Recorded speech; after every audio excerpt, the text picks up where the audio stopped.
যে আস্তে আস্তে করে পাওয়ার বাড়াই দিচ্ছি আমি। এখানে কিন্তু আমি ফ্যান চালু করে দিয়েছি। আজকে আমাদের বাসাবাড়ির সিঙ্গেল চুলাটা জ্বালানোর প্রসেসটা আপনাদেরকে দেখাবো। কিভাবে সিঙ্গেল চুলাটা জ্বালাতে হয় এটা সম্পূর্ণটা আপনাদেরকে দেখাবো। আমাদের কাছে একটা সিঙ্গেল চুলা আছে, সাথে একটা কেরোসিন তেলের বোতল আছে এবং স্প্রে সহকারে, এবং আমরা কিছু লাকড়ি এখানে নিয়ে রেখেছি। আমরা অল্প কিছু লাকড়ি দিয়ে এটা প্রসেস দেখাবো। এখানে আমি কিছু লাকড়ি দিলাম, চিকন চিকন কিছু লাকড়ি দিলাম, টুকরা টুকরা কিছু লাকড়ি দেওয়ার পরে এখন হচ্ছে আমি একটু আপনার কেরোসিন তেল দিচ্ছি।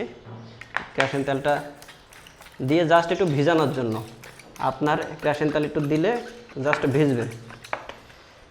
এরপর হচ্ছে আমি একটা ম্যাচ নিলাম, ম্যাচের থেকে দেশলাইট কাঠিটা দিয়ে আগুন ধরাই দিব।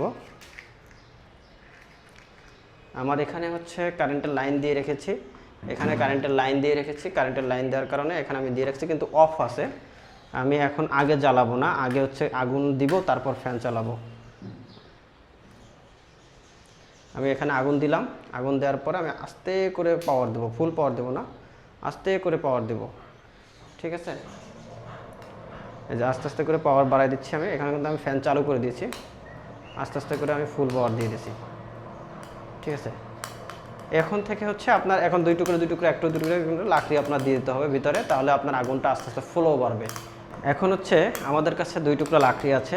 আপনারা রান্না চলাকালীন যে লাকড়িটা দিবেন সেখানে হচ্ছে আপনার কড়াইটা এখানে বসা থাকবে, আপনি এখান থেকে লাকড়ি দিবেন। এখানে আলাদা করে আমাদের লাকড়ি দেওয়ার জায়গা আছে, আলাদা করে এখান থেকে লাকড়ি ঢেলে দিবেন।